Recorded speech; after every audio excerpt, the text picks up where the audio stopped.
नमस्कार, आप देख रहे हैं खबर इंडिया और मैं हूं आपके साथ चंद्रश्री राजपूत। होता वही है जो लिखा होता है। बस यही बात समाजवादी पार्टी के सुप्रीमो और यूपी के पूर्व सीएम अखिलेश यादव को समझ आ जाती तो फिर बात ही क्या होती थी। वही समाजवादी पार्टी जो साल 2014 के बाद से ही अपनी पतन की गाथा लिख रही है और खुद अखिलेश यादव अपनी किस्मत का ठीकरा लिए दर दर भटक रहे हैं। और इसी बीच सियासी गलियारों से एक खबर निकलकर सामने आई। सपा संस्थापक मुलायम सिंह यादव के निधन के बाद मैनपुरी लोकसभा सीट जो खाली पड़ी थी उसके लिए उपचुनाव कराए जा रहे हैं और इसी मैनपुरी सीट पर जो है 5 दिसंबर 2022 को अपना नया जो सांसद है वो चुना जाएगा। समाजवादी पार्टी ने मैनपुरी लोकसभा सीट पर उपचुनाव के लिए पार्टी के उम्मीदवार का ऐलान कर दिया है। पूर्व सीएम और पार्टी प्रमुख अखिलेश यादव ने अब अपने पत्ते खोल दिए हैं और सीधे मैनपुरी की सीट खाली पड़ी सीट पर पत्नी डिंपल यादव को चुनावी मैदान में उतार दिया है। आपको बता दें कि 5 दिसंबर को मैनपुरी में उपचुनाव होने हैं, जबकि 8 तारीख को यानी कि 8 दिसंबर को मतगणना इसकी होगी। इससे पहले कयास ये लगाए जा रहे थे कि सपा मैनपुरी सीट से प्रताप सिंह यादव को मैदान में उतार सकती है, लेकिन आज समाजवादी पार्टी ने इस सस्पेंस को भी खत्म करते हुए डिंपल यादव के नाम पर मोहर लगा दी। पार्टी ने बड़ा दांव खेलते हुए मुलायम सिंह यादव की बहू डिंपल यादव को सीट से प्रत्याशी बना दिया है। समाजवादी पार्टी के संरक्षक मुलायम सिंह यादव के देहांत के बाद ये लोकसभा सीट खाली हो गई थी। इसके साथ ही आज से ही उपचुनाव के लिए नामांकन की प्रक्रिया भी शुरू हो रही है और आपको बता दें कि मैनपुरी यादव का गढ़ माना जाता है और कई सालों से इस सीट पर यादव परिवार का दबदबा बना रहा है। ऐसे में अब सवाल ये उठता है कि क्या मुलायम सिंह की बहू मैनपुरी सीट पर जीत का परचम लहराने में कामयाब हो पाएगी। इसके साथ ही इस सीट पर अब यादव परिवार की प्रतिष्ठा भी दांव पर लगी हुई है और उपचुनाव जीतना सपा के लिए काफी अहम हो गया है। सपा का मुकाबला केंद्र में सत्ताधारी बीजेपी अपनी पार्टी की नीतियों, सरकार की योजनाओं और यूपी में कानून व्यवस्था के दम पर चुनाव लड़ने की तैयारी में है। 10 अक्टूबर को नेताजी का निधन हुआ था, तब से अब तक 1 महीना भी नहीं हुआ है। उपचुनाव में सपा के प्रति वोटरों की सहानुभूति ज्यादा होगी। नेताजी की यादें, उनकी छवि सपा नेताओं, कार्यकर्ताओं और क्षेत्र के लोगों के दिलो दिमाग में अभी भी ताजा है और ऐसे में सपा जनता की सहानुभूति को पूरी तरह से अपने पक्ष में करने की कोशिश में लगी हुई है।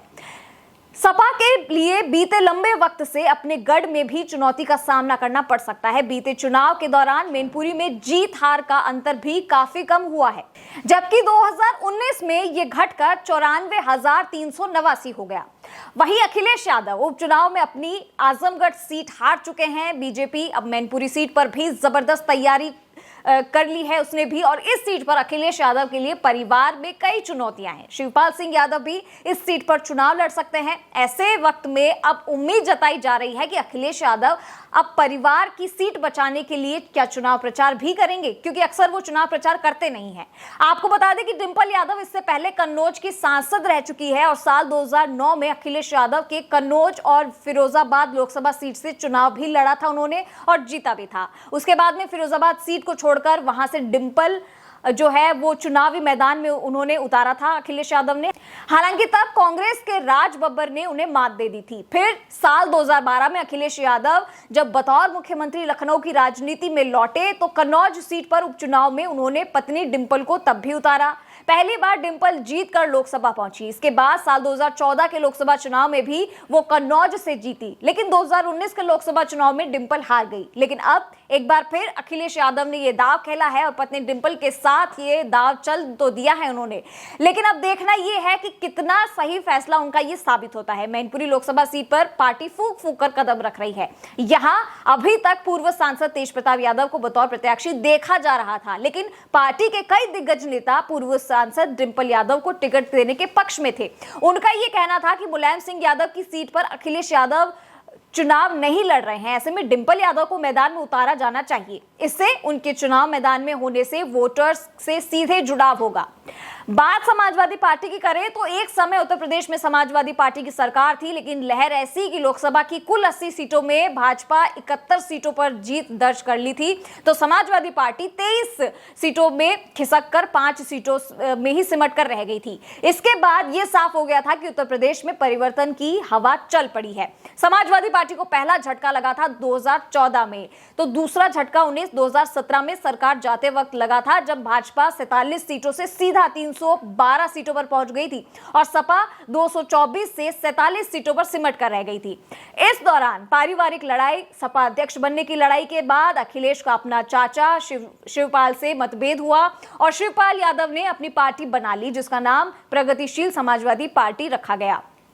वही ऐसे में कयास जोरों पर है। मैनपुरी सीट से भाजपा सपा को टक्कर देने के लिए मुलायम सिंह की छोटी बहू अपर्णा यादव को चुनावी मैदान में उतार सकती है। आपको बता दें कि अपर्णा यादव ने यूपी विधानसभा चुनाव से पहले सपा को झटका देकर भाजपा का दामन थामा था।